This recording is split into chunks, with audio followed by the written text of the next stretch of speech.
اعوذ باللہ من الشیطان الرجیم بسم اللہ الرحمن الرحیم وَإِذْ أَخَذَ اللَّهُ، اور اس وقت کو یاد کرو کہ جب لیا اللہ تعالیٰ نے میثاق الذین، پختہ اور پکا وعدہ ان لوگوں سے، اوت الکتاب، جن کو کتاب دی گئی، اہل کتاب سے، یہود و نصارہ سے جس وقت اللہ نے پکا اور پختہ وعدہ لیا۔ کیا وعدہ لیا کہ لَتُبَيِّنُنَّهُ، کہ تم ضرور بالضرور بیان کرو گے اس کو، للناس، لوگوں کے لیے، وَلَا تَكْتُمُونَهُ، اور تم اس کو چھپاؤ گے نہیں۔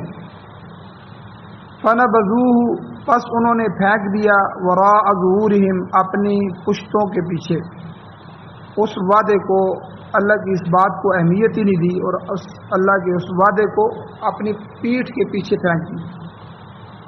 وَاشْتَرَوْا بِهِ، اور انہوں نے خریدا اس وعدے کے ذریعے، ثمناً قلیلا، تھوڑی سی قیمت۔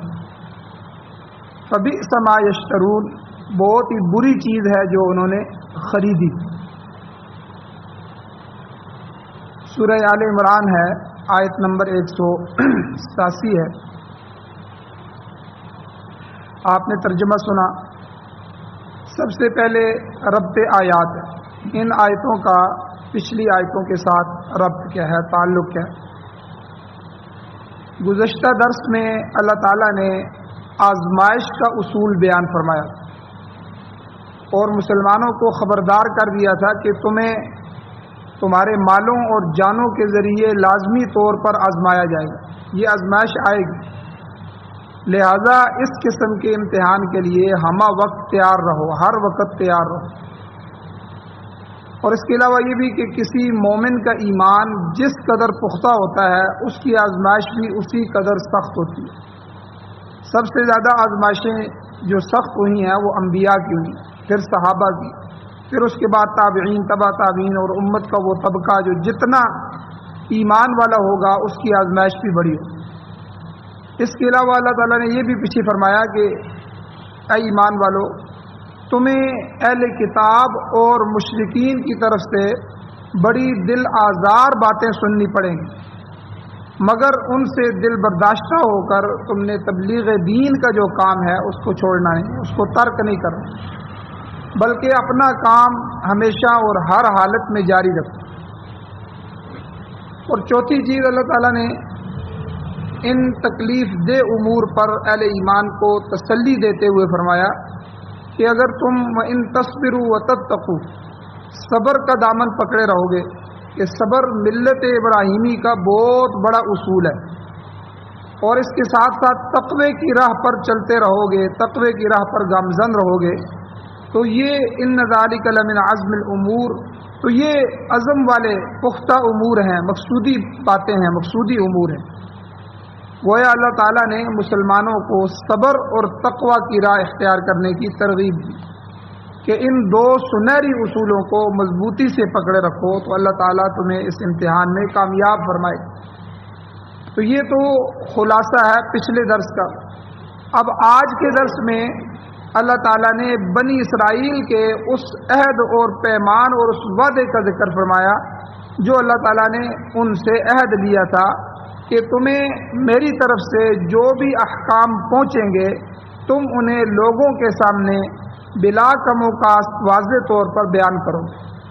یہ وہ وعدہ تھا اللہ تعالیٰ نے جو بنی اسرائیل سے لیا کہ میں تمہارے اوپر وحی بھیج رہا ہوں، احکامات بھیج رہا ہوں، ان احکامات کو لوگوں تک پہنچانا ہے، اور اس میں ولا تکتمون، کوئی چیز پوشیدہ نہیں رکھنی، کسی چیز کو تم نے چھپانا نہیں۔ اللہ تعالیٰ کہتے ہیں مگر اہل کتاب جو تھے اس وعدے پر قائم نہ رہ سکے، اور انہوں نے اچھی چیز کے بدلے کم قیمت چیز خریدی، یعنی جس کی وجہ سے وہ امتحان میں پورے نہ اتر سکے اور ناکام ہو گئے۔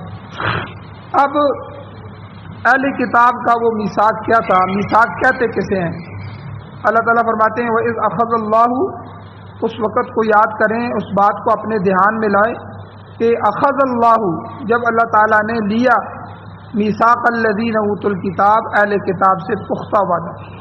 میثاق یہ وثیقہ سے ماخوذ ہے، وثیقہ کے مادے سے یہ میثاق آیا۔ یہ اس اس کا معنی ہوتا ہے پختہ عہد، پکا وعدہ۔ تو ایسا وعدہ کہ جس کی پابندی نہایت ضروری ہو جاتی ہے۔ تو یہاں بھی اللہ کہتے ہیں کہ ہم نے کوئی کچا وعدہ نہیں لیا تھا، پکی بات تھی، پختہ وعدہ لیا تھا ان سے۔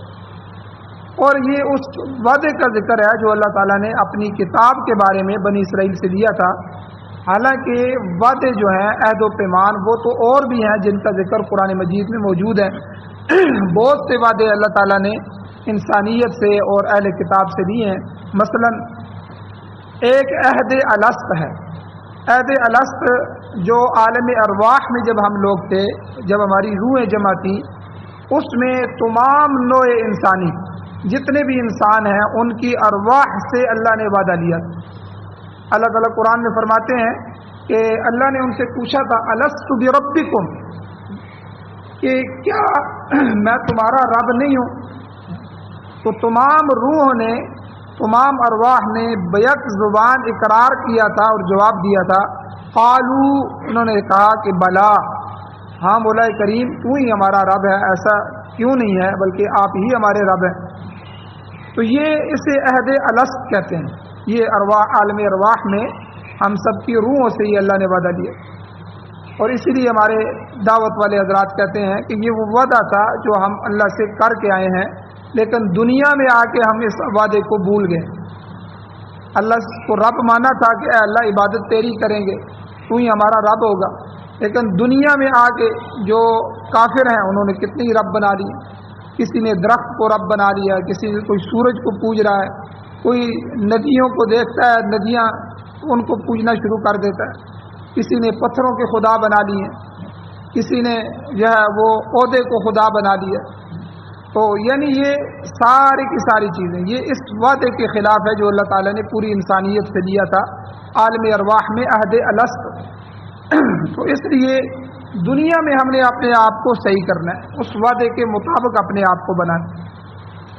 اسی طرح بنی اسرائیل سے خصوصی طور پر لیے گئے جو وعدے ہیں ان کا ذکر بھی سورہ بقرہ میں پیچھے گزر چکا ہے، کہ ایک وعدہ اللہ تعالیٰ نے فرمایا کہ ہم نے بنی اسرائیل سے وعدہ لیا کہ لا تعبدون الا اللہ، اللہ کے سوا کسی کی عبادت نہیں کرو، اور وبالوالدین احسانا، والدین کے ساتھ، اقربا کے ساتھ، یتیموں کے ساتھ، مسکینوں کے ساتھ تم حسن سلوک کرو گے۔ یہ وعدہ بھی اللہ تعالیٰ نے قرآن مجید میں ذکر کیا، سورہ بقرہ کے اندر گزرا۔ اسی طرح آگے صورت آ رہی ہے سورہ مائدہ، اس میں بھی آئے گا کہ لقد اخذنا میثاق بنی اسرائیل، اللہ تعالیٰ کہتے ہیں کہ ہم نے بنی اسرائیل سے وعدے لیے، عہد لیا، وارسلنا الیہم رسلا، اور ان کی طرف ہم نے بہت سے رسول بھیجے، لیکن انہوں نے کیا کیا؟ انہوں نے رسولوں کی بات کو نہیں مانا، انہوں نے وعدے کا پاس نہیں کیا بلکہ خواہشات کی پیروی کی۔ پیغمبر جب آتے ہیں تو انسان کے سب سے پہلے خواہشات پر زد پڑتی ہے۔ آدمی چاہتا ہے میں یہ بھی کروں، لیکن پیغمبر روک رہے ہوتے ہیں کہ اللہ نہیں چاہتے کہ تم ایسا کرو۔ اب خواہشات ختم ہوتی ہیں۔ یہی ہے کہ من چاہی زندگی جو دنیا میں گزار کے چلا جائے گا، رب چاہی زندگی نہیں گزارے گا تو اس کے لیے قیامت کے دن آگ ہوگی، جہنم کا عذاب ہوگا۔ تو یہی امتحان ہے میرا اور آپ کا کہ ہم دنیا میں رب چاہی زندگی گزارتے ہیں یا من چاہی زندگی گزارتے ہیں، یعنی اپنی خواہشات کی، اپنے نفس کی پیروی کرتے ہیں۔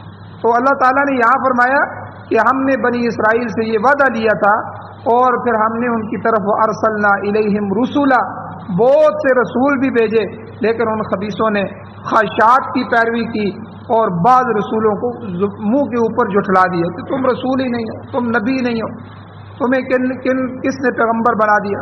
اور اللہ کہتے ہیں بعض رسولوں کو انہوں نے قتل کیا، شہید کیا، بعض کو جھٹلایا، بعض کو شہید کیا۔ تو اس وعدے میں بھی وہ ناکام ہو۔ تو بہرحال یہاں پر اللہ تعالیٰ نے اہل کتاب کے اس عہد کا ذکر فرمایا ہے جس میں ان کو دی ہوئی کتاب جو تھی تورات انجیل، اس کے متعلق اللہ نے فرمایا تھا لَتُبَيِّنُنَّهُ لِلنَّاسِ، کہ مجھ سے وعدہ کرو کہ تم اس کتاب کو لازماً ضرور بالضرور لوگوں کے سامنے ظاہر کرو۔ اب لَتُبَيِّنُنَّهُ ضرور بالضرور اس کو ظاہر کرو گے. یہ ہو جو ضمیر ہے اس کے متعلق مفسرین کی دو رائے ہے.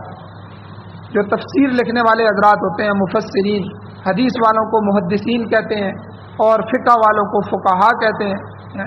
تو اسی طرح یہاں جو مفسرین ہیں ان کے دو طبقے. یہاں پر مفسرین کا ایک گروہ، ایک جماعت کہتی ہے کہ یہ جو ہو کی ضمیر ہے یہ کتاب کی طرف لوٹ رہی ہے. اللہ کہتے ہیں اس کتاب کو تم نے ضرور بالضرور ظاہر کرنا ہے لوگوں کی طرف. تو معنی یہ ہوگا کہ اس کتاب کو تم لوگوں کے سامنے بیان کرو گے، اس کے احکام بیان کرو گے. اور دوسرا گروہ، دوسری جماعت مفسرین کی فرماتی ہے کہ یہ ہو کی جو ضمیر ہے یہ میثاق کی طرف، وعدے کی طرف راجع ہو سکتی ہے، لوٹ رہی ہے. اس کا معنی یہ ہوگا کہ تم لوگوں کے سامنے اس عہد کا ذکر کرو گے کہ اللہ نے ہم سے یہ وعدہ لیا ہے، اس کا واضح اعلان کرو گے.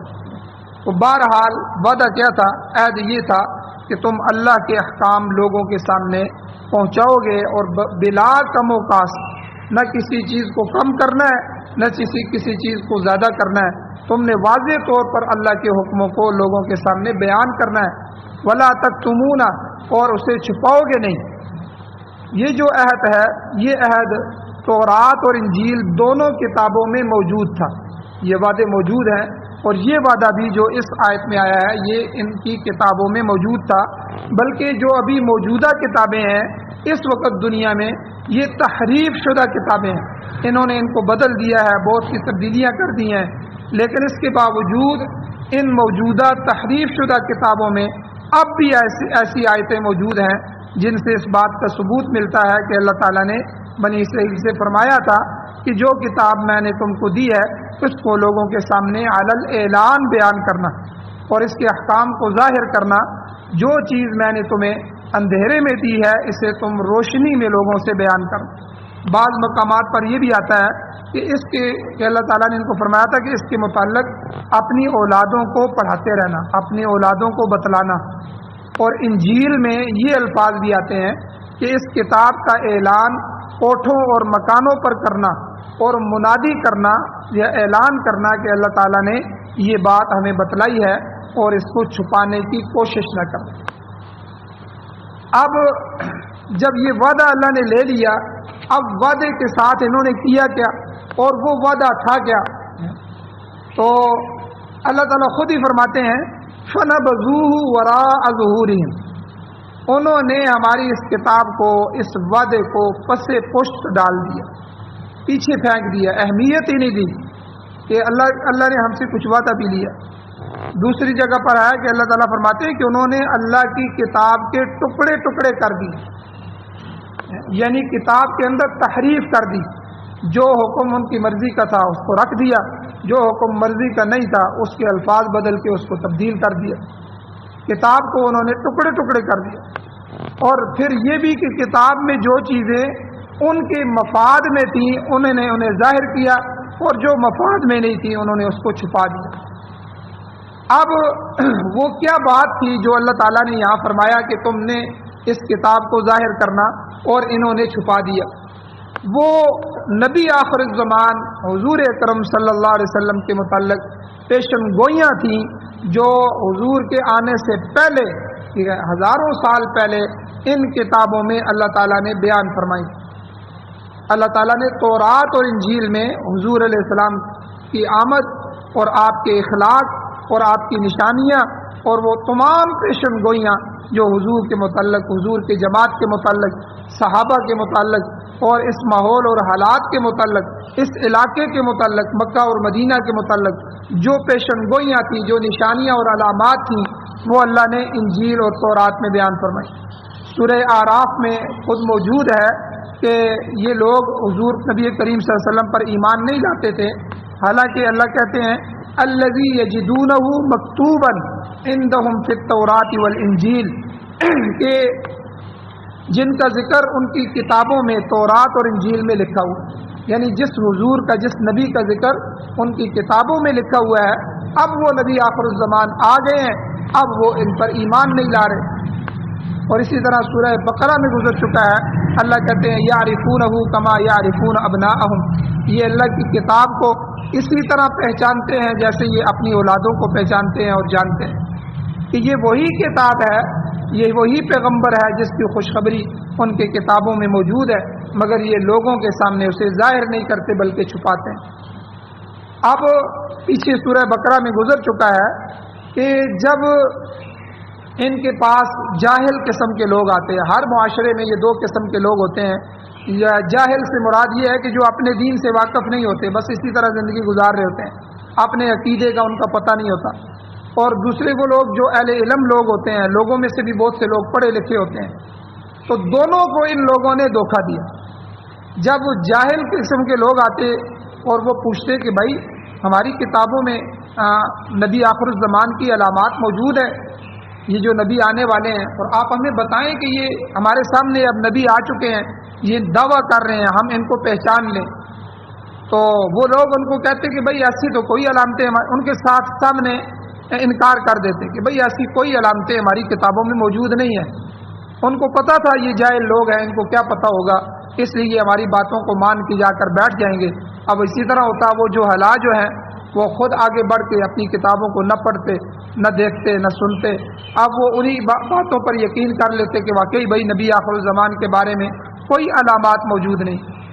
لیکن دوسری طرف جب جاہل کی جگہ ان کے پڑھے لکھا طبقہ، پڑھے لکھے لوگ جو پہلے علماء کی مجلسوں میں بیٹھتے تھے یا اپنی کتابوں کو پڑھتے تھے، ٹھیک ہے، عالم تو نہیں تھے لیکن اہل علم کے پاس بیٹھنے کی وجہ سے ان کو بہت سے مسائل اور بہت ساری چیزیں معلوم تھی، اور وہ پہلے انہی علماء کی مجلسوں میں جو ہے وہ حضور کی آمد کی خبر سنتے رہتے تھے۔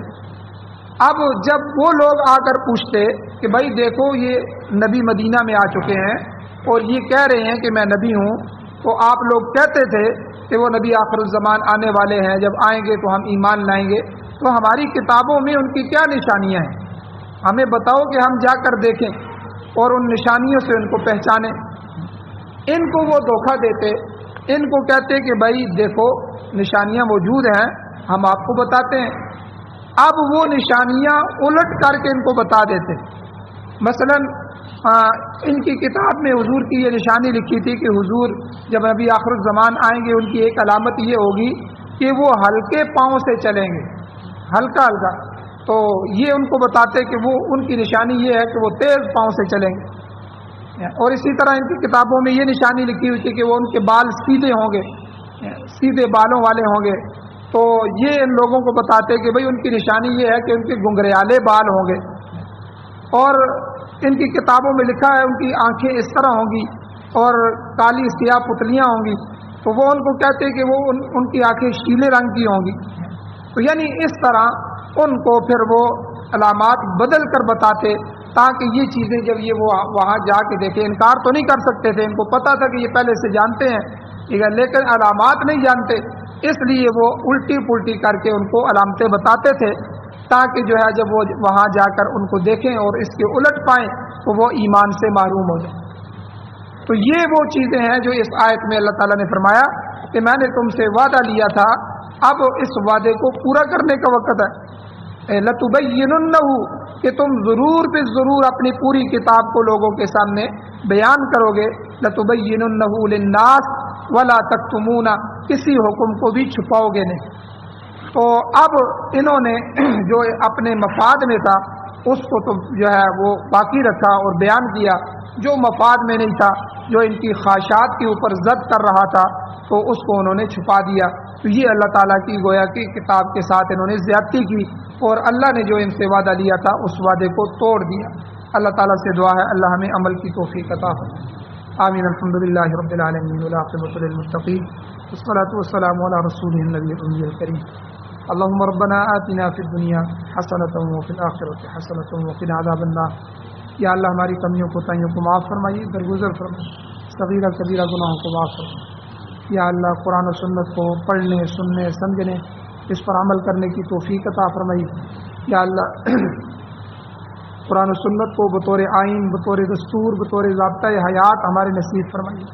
یا اللہ پاکستان سمیت پوری دنیا میں قرآن و سنت کی بالادستی نصیب فرمائیے، امارت اسلامیہ، شریعہ، خلافت راشدہ کا نظام نصیب فرمائیے۔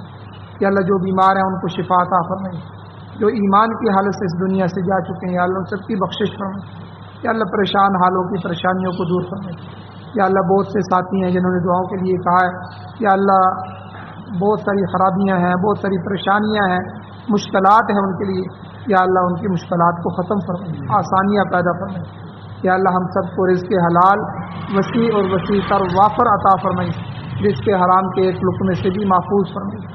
صلی اللہ تعالیٰ علی خیر خلقہ محمد وآلہ وصحبہ اجمعین برحمتک یا ارحم الراحمین۔